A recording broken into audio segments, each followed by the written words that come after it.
will first point you in the direction of your PowerPoint slides that are available on Blackboard. And then this will try to demonstrate a little bit of newborn assessment from the time of birth through what you do at birth, and then versus kind of once the newborn is stabilized, what your assessments might consist of then, because there's a little bit of a difference. The most important thing right at birth is to realize that up until the clamping of the cord, the baby was oxygenated through the placenta. Once that cord is clamped and it's unattached from the mother, and we will pretend that this clamp is on the baby's cord here.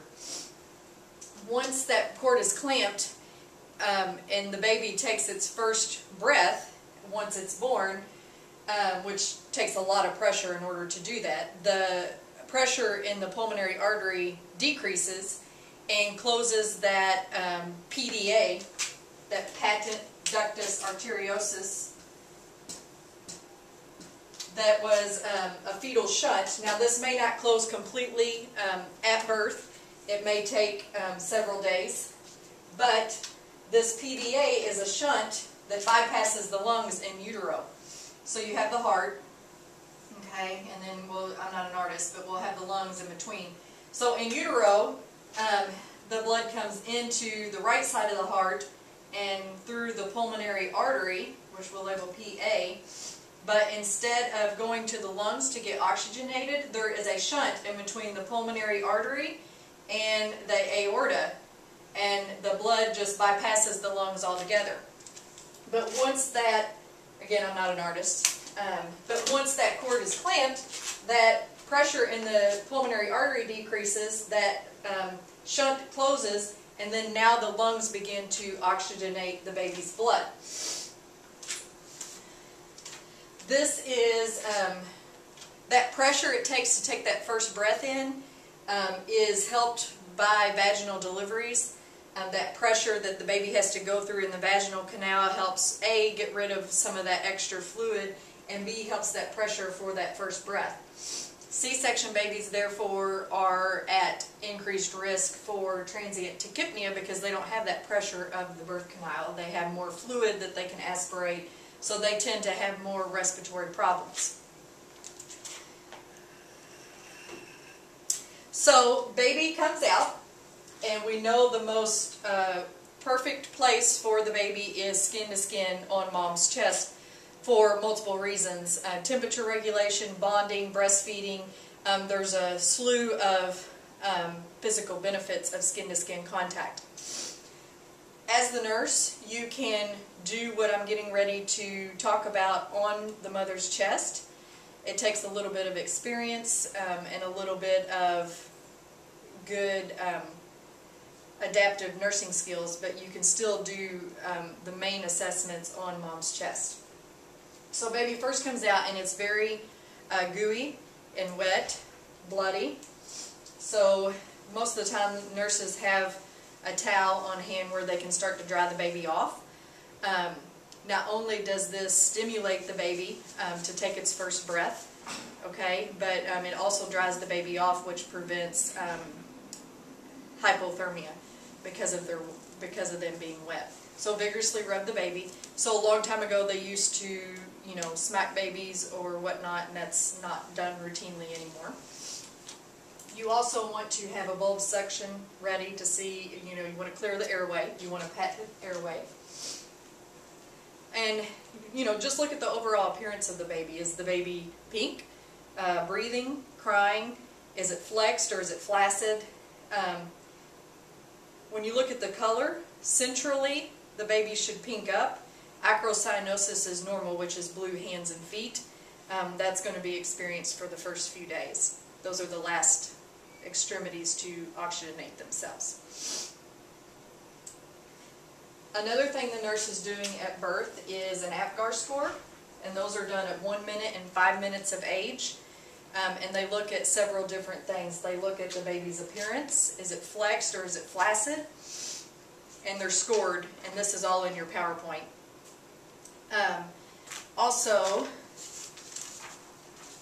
sorry, I'm referring to several different notes. The baby's heart rate. So we can take a stethoscope and listen. And a lot of times you are trying to do this quickly, okay? Especially if you're wanting to maybe resuscitate or do CPR. So if you can count for 6 seconds and multiply by 10, or 10 seconds and multiply by 6, or you can even palpate the pulse in the cord right after birth. You get a score for that. Respiratory effort. Is the baby breathing, crying? Muscle tone, we talked about flex. Reflex irritability. So if I do something to the baby, does it cry and get irritated, or is it just laying there? Because we want these babies to get irritated. That's a good sign. And then we talked about color. Pink, head to toe, is very uncommon, so blue hands and feet is normal. Usually they lose a point there. Anyway, the total can add up to 10.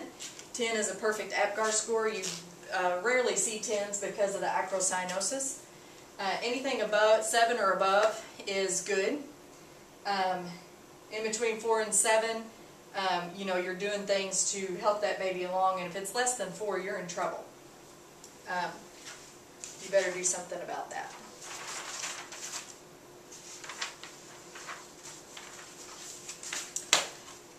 Once you know the baby's stabilized and okay, say the APGAR 1 minute and 5 minute APGAR, or you know, 8, 9, skin to skin, the baby's been skin to skin. In the birth room, you're also going to do identification bands, and that's to identify that this baby belongs to that patient. Most of the time there's 2, the numbers match mom and dad's numbers, and then a security band for infant abduction reasons too in a hospital setting. That's very important in the delivery room.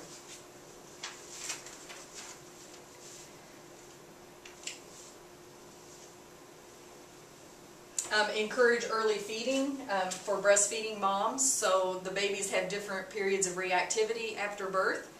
The first 30 minutes the baby's very active, and then they'll hit a sleepy period, usually 30 minutes to 2 hours, where it's hard to wake them up to feed. And then after that they'll hit a second period of reactivity that can last anywhere from minutes to a few hours.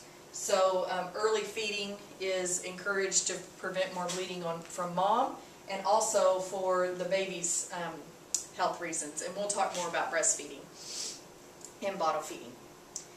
Medications within the first hour, usually within the recovery room, are erythromycin, which is an ointment for the eye to prevent infections,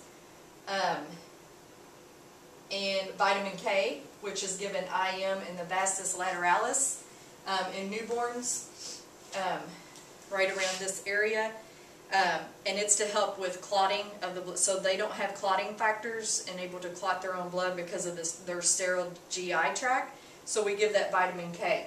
Neither one of those medications need a parent's consent, and we give those within an hour of birth. Hepatitis B, the moms do have to consent to hepatitis B vaccine. The first dose can be given in the hospital, and it's also given IM, vastus lateralis, and it's given the opposite leg as the vitamin K. So if they have a reaction, you can tell which medication it was to. Now, if babies are born to hepatitis B positive moms, they get the vaccine also along with the immunoglobulin. Triple dye, you may hear of triple dye being put on the cord, and that's to dry it out. Not commonly used anymore, but if you read that, it's to dry the cord out. Immediately, cord blood may be ran if mom is O, type O blood, and we'll talk about that in just a little bit later, or if she's negative, so if she's her Rh factor is negative, because we want to know baby's blood type. And then also if they're suspected gestational diabetes, we'll check the baby's blood sugar because they're at high risk for hypoglycemia. Infant's blood sugar, we want it above 40.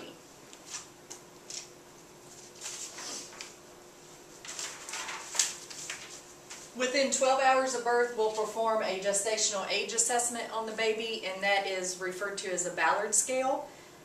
You do different assessments based upon what the baby looks like and what the baby does, and that gives us an actual gestational age of the baby. So say mom came in, she by last menstrual period thought she was 38 weeks, well, we will assess the baby and be able to determine exactly how old that baby is. Different things, and the scale is in your book, and it's also on your PowerPoint slide. Some different things that help us determine that quickly: the soles of the feet, creases all the way down to the heel, usually indicate full term. 3/4 down, maybe 36 or so weeks. So if you have a flat, no creases on the sole of the feet, you have an early baby. Scarf sign, you know, does the arm go all the way across? Preterm babies are very flexible, where term babies aren't so much. And the same heel to ear. There's different ones. Hopefully you get to practice them in clinical. Square window is when you try to bend the wrist down to touch the arm. And then appearance, can you see a lot of veins? Is the skin translucent, which with your preterm babies you will see that. Is there a lot of hair? How big is the nipple bud? What do the genitals look like? You know, term baby girls, you'll just see the labia majora. Preterm baby girls, you'll see the minora, the clitoris, and all of that. So I'll let you all look at that scale. It tells us the gestational age of the baby.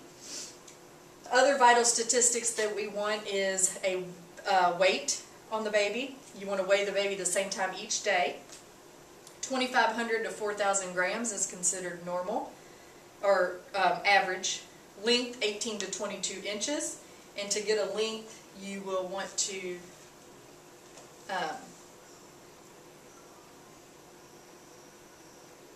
go from the occiput all the way down to the heel, and sometimes you actually have to follow the infant's body because it's hard to measure those. Head, normal is 32 to 36.8 centimeters, and to get a head circumference you go right around the brow line.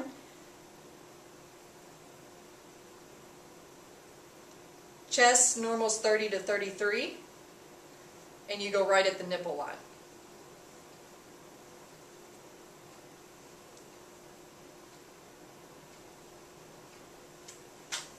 And when you talk about whether the baby is appropriate for gestational age, large for gestational age, or small for gestational age, you'll be using growth charts that make plotting that very easy. So you find the amount of weeks, the amount the baby weighs, you plot that on a grid, and then you follow it out to the side. Appropriate for gestational age is anything that falls in between the 10th and 90th percentile, so that's a large amount of your kiddos. Large for gestational age is greater than 90th percent, and small is less than 10%.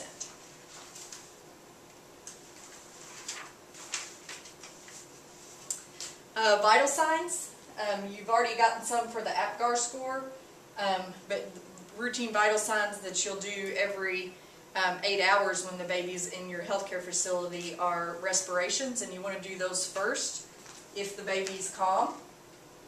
And they're diaphragmatic breathers, so if you watch their abdomen, it's easier to count. 30 to 60 is considered normal, with periods of apnea lasting up to 15 seconds. As long as it doesn't last longer than 15 seconds, it's still considered normal, provided the baby's still pink and doing well. Heart rate, baby's going to have to be quiet. You're going to have to count for a full minute, both respirations and heart rate. They're very fast. 100 to 160 is considered normal. Temperature, you're going to get axillary temperatures, which is underneath the arm. 97.7 to 98.9 is considered normal. Most do not do rectal temperatures anymore, but if you do, they may do it once just to test the patency of the rectum. Blood pressures, not real accurate on newborns, but systolic 60 to 80, diastolic around 40 to 50.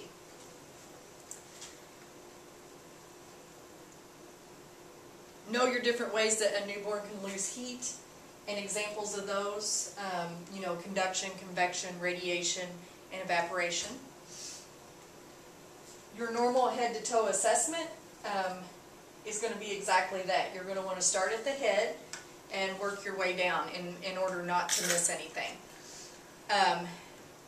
General appearance, look at the baby. Are they flexed, flaccid? What's their skin look like? The color. Normal things you'll see with their skin are vernix at delivery. That's the white cheesy substance. Acrocyanosis we talked about.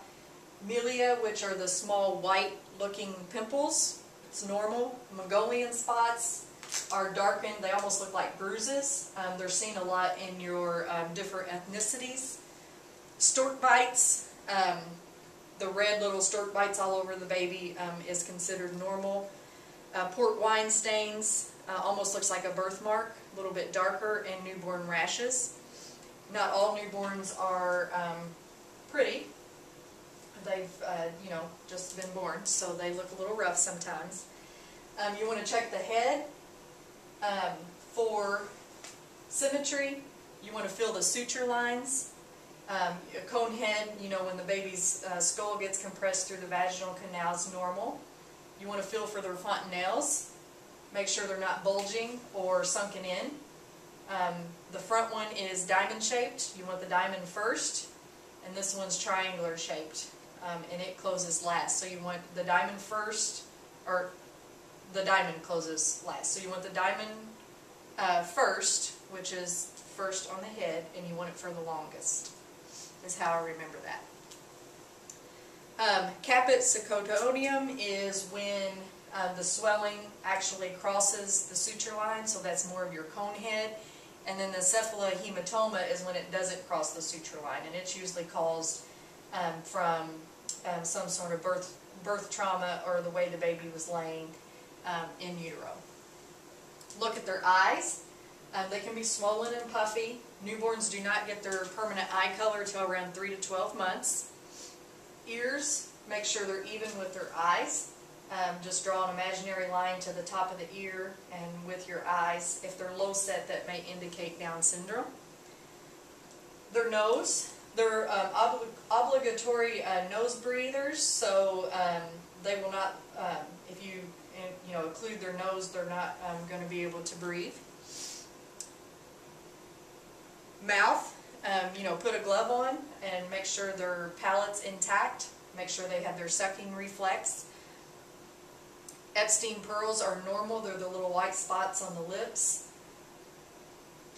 The chest, again, they breathe with their their diaphragmic breathers. So it'll look like they're, breathing with their belly.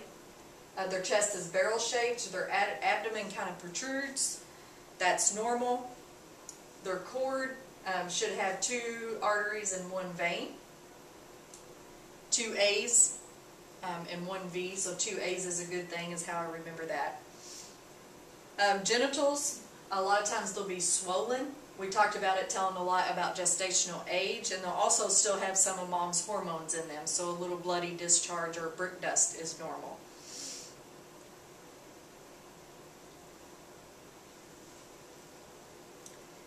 Reflexes, it goes through them pretty good in your book and also out on your PowerPoint presentation. Babinski's is a big one. Their toes will fan out. They should grip your fingers with their toes and their hands. We talked about the sucking reflex. They have a stepping reflex that if you hold them up, they should bring their legs up as if they're trying to walk.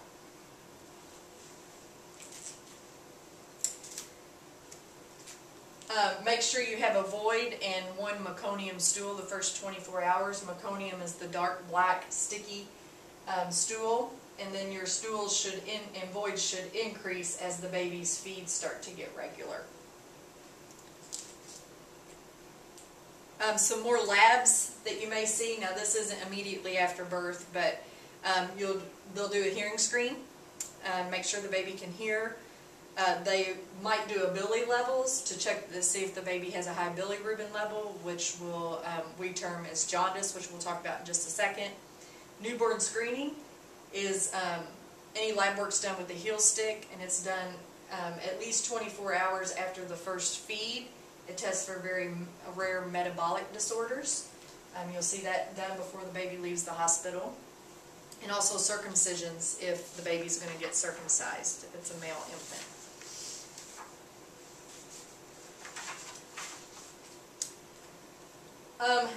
Briefly, some complications that may lead to different scenarios, and this is all in your PowerPoint also, a lot of information in there, but if a mother was drug dependent, you may see abstinence behavior from your newborn. It depends on the drug use of the mom, what drug of choice she had, but irritability, disturbed sleep patterns, constant movement, tremors, a lot of sneezing, a high-pitched cry. Treatment would be to firmly swaddle the kiddo, quiet environment. Sometimes they need IVs, and sometimes they actually get medication to try to wean them off of that. Just like if you abruptly stop a drug, it can throw the adult patients into some complications. The same is for the infants. There's a scoring system that they use, and you have an example of that in your PowerPoint on how to determine how bad the withdrawal symptoms are for your infant. Respiratory distress syndrome, you need to know signs and symptoms of that. So how do we know if baby's starting to struggle? You will see hypothermia with your babies, nasal flaring, retractions, so they start to have those substernal retractions where they're struggling to breathe, tachypnea, so they breathe faster, your central cyanosis, so not just your hands and your feet, but your belly and your central areas are starting to get blue, grunting. So when you hear a newborn grunt, a lot of times the parents think it's cute, they think they're trying to sing or to talk. They kind of sound like and that's a bad sign. So how do we manage this? Well, number one, we try to prevent it by preventing preterm labors. So anything that would stop contractions, magnesium sulfate, breathine, also your betamethasone injections to help develop those babies' lungs if you anticipate preterm delivery. You can give oxygen. You want to be really careful about giving oxygen when it's not needed or giving too much oxygen because there is such thing as oxygen toxicity. You can give the baby surfactant. Obviously, some are put on a ventilator or ECMO treatment, which are all treatments for respiratory problems. Your small for gestational age babies and your large for gestational age babies can all have complications, and I will let you read up on what can happen with both of those. Preterm. So preterm infants are the leading cause of perinatal death. If we can determine what is causing preterm deliveries, we can rid 80 to 90% of fetal deaths. So preterm deliveries have a huge impact economically and health-wise. If a baby's born preterm, it's not a time to teach the mother. So, if she smoked or did things that may have increased her risk for that, that's not the time to say, hey, you did this to your kiddo. Things that you may see is a small underdeveloped baby, a large head, ruddy skin, veins, translucent skin, cyanosis, small fontanelles, all the things on the gestational age assessment that lead you to think that the baby may be early. Less active if it's 24 to 36 weeks. Lots of vernix in between that 24 to 36 weeks also, but if it's less than 24 weeks, you won't have any vernix. Your pituitary has some nice pictures of preterm babies. They can have multiple complications. Anemia. There's normal cells, but they have fewer in number. Kernicterus is, if their bilirubin gets too high, they have brain damage much sooner than your term babies. A persistent PDA, so this does not close with that first breath. Intraventricular hemorrhage, so these preterm babies a lot of times are born by a C-section because they don't want to cause trauma to that fetal head because their vessels are less mature. There's also, they're at high risk for necrotizing enterocolitis, which has to do with the GI tract, so their feeding schedules may be a little bit different. Post-term infant, after 42 weeks, the end of 42 weeks gestation, the placenta stops functioning. So dependent upon how long the baby stays in there after that, the baby can actually start to take the appearance of a preterm infant because it's not been fed or oxygenated from that placenta. Jaundice is the increased bilirubin level. There's two different causes. You have pathologic jaundice and physiological jaundice. Pathologic is caused from a blood group incompatibility or infection and occurs within the first 24 hours. And a physiological is the baby's greater than 24 hours of age, and it's caused from red blood cell breakdown and an immature liver. The treatment for that is frequent feeds and more stool passage, because they will start to rid their body of those extra red blood cells and the excess bilirubin through bowel movements. And ABO incompatibility, so we talked about Rh negative moms, and there's also, if there's an ABO incompatibility, an easy way to remember that is it's when mom is type O and baby is A, B, or AB. Then they're at increased risk for jaundice because of the incompatibility. We talked about feeding early. If that doesn't treat it, then phototherapy. If it's high enough, they may put them under lights. It looks like a tanning bed. And if they do that, you'll want to make sure their eyes are protected. And then also their genital area, you know, with a diaper or whatnot, especially males. And then last resort would be exchange transfusion. All right, this briefly covers some newborn assessments. The initial assessment that you're going to do at delivery, and then your assessment of a healthy newborn after that, so every 8 hours. You know, just check its head, eyes, nose, mouth, ears, neck, and work your way down. Its extremities, the color, any abnormalities, look at the cord, genital area. Oh, one thing I did forget is the spine. You always want to flip the baby over and look at the spine. You want to look for abnormalities for spina bifida, dimples, hair tufts, anything like that you're going to want to report to the pediatrician.